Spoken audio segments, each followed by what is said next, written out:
Assalamualaikum warahmatullahi wabarakatuh. Pada pertemuan PTKI pertama ini, kita akan membahas mengenai sejarah perkembangan komputer. Komputer generasi pertama.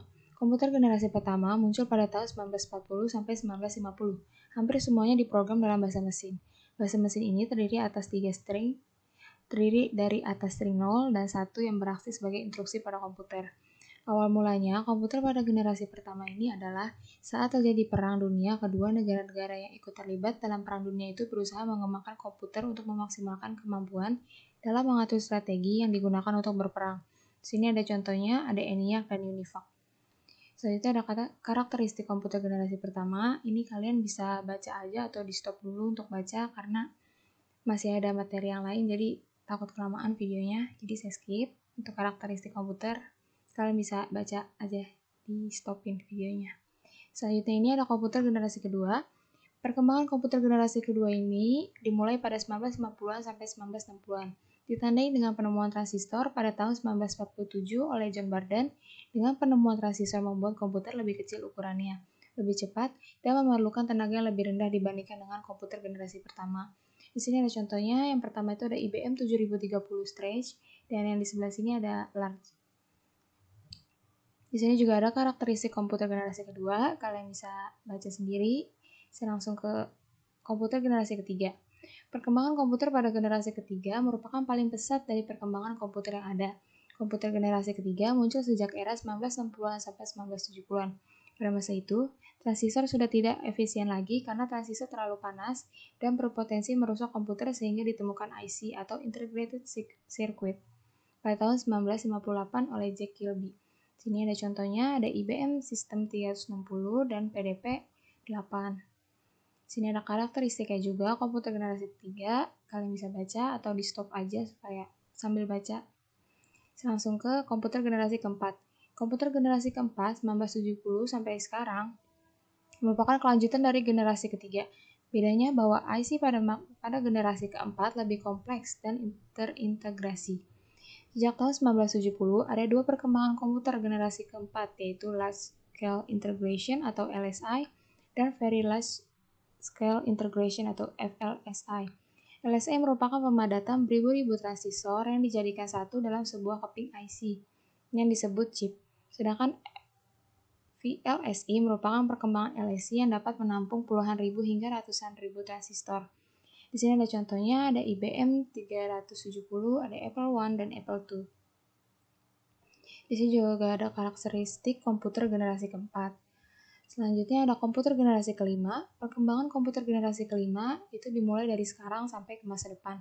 Dikembangkan untuk memproses data non-numerik seperti manipulasi simbol dan menggunakan inteligensi buatan atau artificial intelligence.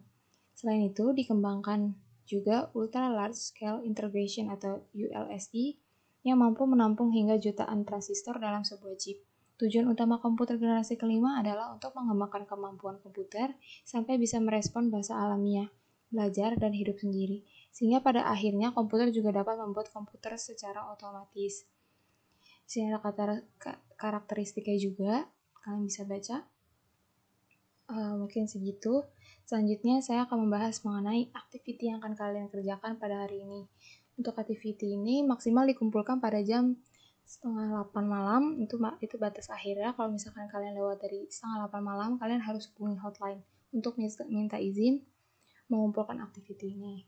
Jadi dikerjakan secepat mungkin. Waktu videonya ini udah rilis, kalian boleh ngerjain, tapi dikumpulinnya tetap sesuai jam labnya, yaitu 17.30 seperti itu. Sini saya jelasin dulu untuk activity pertemuan satunya.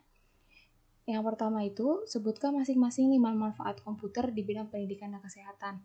Untuk nomor 1 ini hanya sebutkan ya, kalau misalkan mau dijelasin nggak apa-apa, kalau nggak dijelasin juga nggak apa-apa. Selanjutnya yang kedua ini, bagaimana tanggapan Anda mengenai komputer generasi kelima yang dapat menggantikan pekerjaan manusia? Berikan alasannya, misalkan kalian tanggapannya nggak setuju atau setuju. Nah, jelasin tuh kenapa kalian nggak setuju, kenapa kalian setuju, seperti itu. Nah, untuk pembuatan activity ini, jangan lupa di bagian kiri atas itu pakein nama NPM kelas, ya biar rapi aja, biar nanti asistennya nilainya gampang, seperti itu.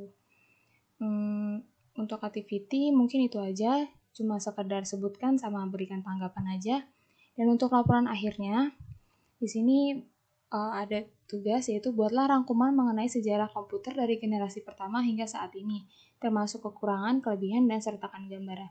Jadi kalau kalian belum paham maksudnya gimana, ini kayak yang di PPT ini, sini kan ada pengertian komputer generasi keempat, lalu ada karakteristiknya, tapi bedanya di sini nggak ada kelebihan sama kekurangannya kayak gitu.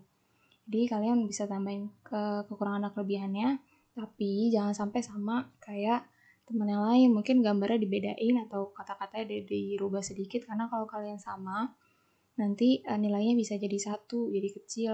Yang harusnya 10, kalian cuma dapat 1, gara-gara sama kayak teman yang lain. Seperti itu. Untuk laporan akhir, biasanya saya buka itu 1 hari setelah praktikum, H+1, jam 7.30 biasanya saya sudah buka untuk laporan akhir. Mungkin dari saya segitu saja, kurang lebihnya mohon maaf. Wassalamualaikum warahmatullahi wabarakatuh.